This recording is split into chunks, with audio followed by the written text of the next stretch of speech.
Hello, मेरा नाम है मीरा। उम्र अभी 22 की हो गई हूँ। गांव की हूँ, पर शहर में पढ़ने आई हूँ। मेरी हंसी थोड़ी शरारती है। आंखें काली काली, बाल लंबे घने, जब खोलती हूँ तो कमर तक लहराते हैं। लोग कहते हैं मेरी कमर पतली है। चलती हूँ तो हल्की सी लय बन जाती है, जैसे कोई पुराना गाना बज रहा हो। मम्मी कहती हैं, मीरा, ढीला ढाला कुर्ता पहनाकर लड़के नज़रें गड़ाए रहते हैं। मैं हंस देती हूँ, कहती हूँ, मम्मी नज़रें तो गड़ेंगी, मैं तो बस चल रही हूँ। पर सच कहूँ, थोड़ा सा मज़ा आता है जब कोई मेरी तरफ देखता है।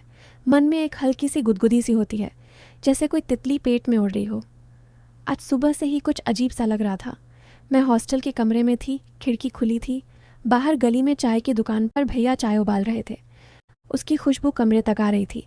मैं बिस्तर पर लेटी थी, एक हाथ सिर के नीचे, दूसरा फ़ोन पर स्क्रॉल कर रही थी। अचानक दरवाजे पर दस्तक हुई।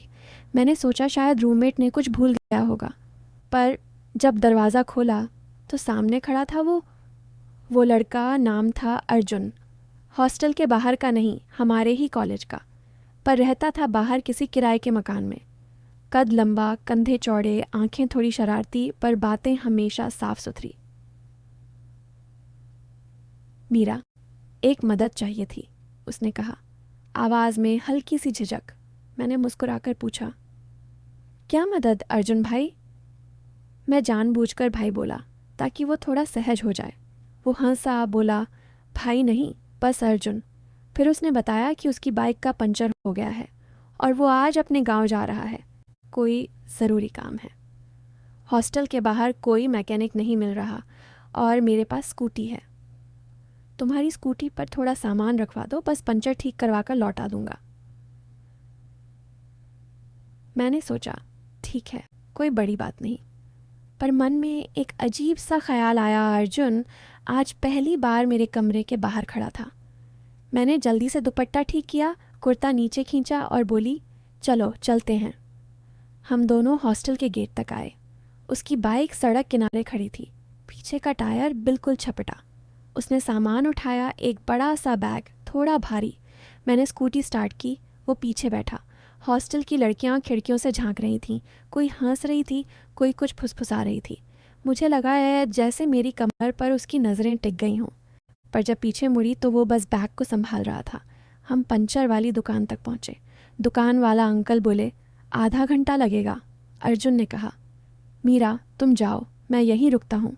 पर मैंने कहा, नहीं, मैं भी रुकती हूँ। पास ही एक छोटा सा पार्क था। हम वहाँ बैठ गए, बेंच पर। धूप हल्की थी, हवा में मिट्टी की सोंधी खुशबू। अर्जुन ने अपना फ़ोन निकाला, कुछ फ़ोटो दिखाने लगा, अपने गांव की, अपनी माँ की, अपने छोटे भाई की। मैं हंस रही थी, बातें न कर रही थी। तभी उसने कहा, मीरा तुम्हारी हंसी बहुत प्यारी है। मैंने शर्माते हुए कहा, अच्छा जी। वो बोला, हाँ, जैसे कोई पुरानी घंटी बज रही हो। फिर बातें आगे बढ़ीं। उसने बताया कि उसका गांव हमारे गांव से सिर्फ 20 किलोमीटर दूर है। तुम्हारे गांव में एक पुराना मंदिर है ना, जहाँ हर साल मेला लगता है? मैंने हाँ कहा। वो बोला, मेरी माँ कहती हैं उस मंदिर में जो मन्नत मांगो पूरी होती है। मैंने पूछा, तुमने क्या मांगा? वो चुप रहा, फिर हल्के से मुस्कुराया, बोला, अभी नहीं बताऊंगा। मुझे लगा जैसे कुछ कहना चाहता हो, पर रुक गया। पंचर ठीक हो गया। हम वापस हॉस्टल की तरफ चले।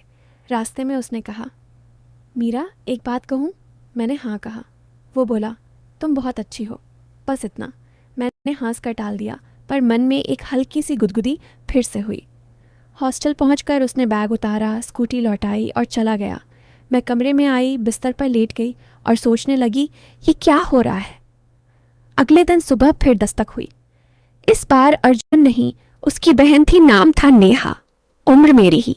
वो बोली, भैया ने कहा था तुमसे कुछ सामान लेना है। मैंने पूछा, क्या? वो बोली, एक किताब। मैंने किताब दी। नेहा हंस रही थी, बोली, भैया तुम्हारी बहुत तारीफ़ करते हैं। मैंने शर्माते हुए कहा, अच्छा? वो बोली, हाँ, कहते हैं तुम बहुत समझदार हो। फिर नेहा चली गई। मैं सोच में पड़ गई। समझदार? सिर्फ इतना या कुछ और भी था? शाम को अर्जुन का मैसेज आया, कल सुबह 6 बजे मंदिर चलोगी मेरे साथ? मैंने तुरंत हाँ कर दिया। मन में एक अजीब सी बेचैनी थी। सुबह 5:30 पर मैं तैयार हो गई। सादा सा कुर्ता, जीन्स, दुपट्टा। अर्जुन स्कूटी पर आया। हम मंदिर की तरफ चले। रास्ते में कोहरा था, सड़क खाली। वो धीरे धीरे स्कूटी चला रहा था। मैं पीछे बैठी थी, पर इस बार दुपट्टा अच्छे से लपेट रखा था। मंदिर पहुँचे। सुबह की पूजा चल रही थी। हमने माथा टेका, फिर बाहर बरगद के पेड़ के नीचे बैठ गए। वो बोला, मीरा, एक बात कहनी है। मैंने सांस रोकी। वो बोला, मेरी माँ तुमसे मिलना चाहती है। मैं चौंकी। क्यों? वो बोला, बस ऐसे ही, कहती हैं तुम्हारी बातें सुनकर अच्छा लगता है। मैं हंस पड़ी। बोली, अंकल को पता है? वो बोला, पापा नहीं है, सिर्फ माँ और छोटा भाई। फिर हम वापस चले। रास्ते में उसने कहा, मीरा, तुम मेरी बहुत अच्छी दोस्त हो। मैंने हाँ कहा, पर मन में कुछ और था।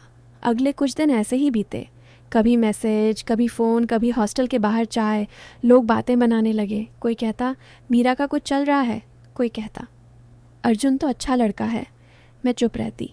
फिर एक दिन अर्जुन ने कहा, मीरा, मेरे गांव चलोगी? माँ ने बुलाया है। मैंने हाँ कर दिया। गांव पहुँचे। उसकी माँ बहुत प्यारी थी, मोटी मोटी, हंसमुख। मुझे देखते ही गले लगा लिया। बोली, बेटी, तुम बहुत सुंदर हो। मैं शर्मा गई।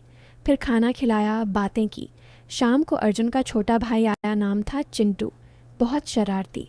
वो मेरे पास बैठ गया। बोला, भाभी, आप भैया को डांटती क्यों नहीं? मैं हंस पड़ी। अर्जुन ने कान पकड़े। बोला, चिंटू चुप। रात को मैं उसी के घर रुकी, अलग कमरे में। पर रात भर नींद नहीं आई। सोचती रही, ये क्या हो रहा है। अगले दिन सुबह माँ ने मुझे बुलाया। बोली, मीरा, एक बात कहूँ? मैंने हाँ कहा। वो बोली, अर्जुन तुम्हें बहुत पसंद करता है, पर वो डरता है। कहता है तुम शहर की हो, हम गांव के। मैं चुप रही। फिर बोली, आंटी, मैं भी गांव की हूँ। वो हंस पड़ी। फिर हम वापस शहर आए। रास्ते में अर्जुन चुप था। मैंने पूछा, क्या हुआ? वो बोला, कुछ नहीं। फिर एक दिन कॉलेज में वार्षिक उत्सव था। मैं स्टेज पर थी, गाना गा रही थी। अर्जुन नीचे खड़ा था, तालियां बजा रहा था। गाना ख़त्म हुआ, मैं नीचे उतरी। वो पास आया। बोला, मीरा, तुम्हारी आवाज़ जैसे कोई पुराना राग बज रहा हो। मैं हंस पड़ी। फिर धीरे धीरे बातें गहरी होने लगीं। उसे बचपन से ही किताबें पढ़ने का शौक़ है, पर घर की हालत ठीक नहीं थी, इसलिए ज़्यादा पढ़ नहीं पाया। मैंने कहा, अब पढ़ो। वो बोला, तुम्हारे साथ पढ़ूंगा। एक दिन हम लाइब्रेरी में थे। मैंने किताब उठाई। वो पास बैठा था। अचानक उसका हाथ मेरे हाथ पर आ गया। मैंने झटका सा लिया, पर हटाया नहीं। वो बोला, सॉरी। मैंने कहा, कोई बात नहीं। फिर एक दिन उसने कहा, मीरा, मैं तुमसे शादी करना चाहता हूँ। मैं चौंकी। बोली, अचानक? वो बोला, नहीं, सोचा बहुत है। मैं चुप रही। फिर बोली, मम्मी पापा से बात करो। फिर बातें हुई। मम्मी पापा राज़ी हो गए। अर्जुन की माँ बहुत खुश थी। शादी की तारीख तय हुई। शादी के दिन मैं दुल्हन बनी, लाल जोड़े में, अर्जुन शेरवानी में। मंडप में हम बैठे। पंडित जी मंत्र पढ़ रहे थे। अचानक चिंटू आया। बोला, भैया, भाभी को किस करो। सब हंस पड़े। अर्जुन शर्मा गया। मैंने हंसते हुए कहा, चिंटू, अभी नहीं। फिर विदाई हुई। मैं रो रही थी। मम्मी गले लगाकर रो रही थी। अर्जुन ने हाथ पकड़ा। बोला, मीरा, अब तुम मेरी हो। नए घर में पहली रात। मैं कमरे में थी। अर्जुन बाहर था। फिर आया। बोला, मीरा, डर लग रहा है? मैंने हंस कर कहा, नहीं। वो पास बैठा। फिर बोला, मीरा, मैं तुम्हें कभी दुख नहीं दूंगा। मैंने सिर उसके कंधे पर रख दिया। फिर ज़िंदगी शुरू हुई। सुबह चाय बनाती, वो ऑफिस जाता। शाम को लौटता, मैं गेट पर खड़ी होती। चिंटू स्कूल से आता, मेरे साथ खेलता। माँ जी खाना बनाती, मैं मदद करती। एक दिन अर्जुन ने कहा, मीरा, तुम्हें कुछ चाहिए? मैंने कहा, तुम हो ना। वो हंस पड़ा। फिर एक दिन मैंने कहा, अर्जुन, एक बच्चा हो जाए तो? वो बोला, हाँ, क्यों नहीं। फिर वक्त बीता। एक प्यारी सी बेटी हुई। नाम रखा मिष्टी। आज मिष्टी 5 साल की है। सुबह उठती है, मेरे पास आती है। बोली, मम्मी पापा कहाँ हैं? मैं कहती हूँ, ऑफिस गए हैं। वो हंसती है, मेरे गले लग जाती है। शाम को अर्जुन आता है। मिष्टी दौड़कर गले लगती है। मैं चाय लेकर आती हूँ।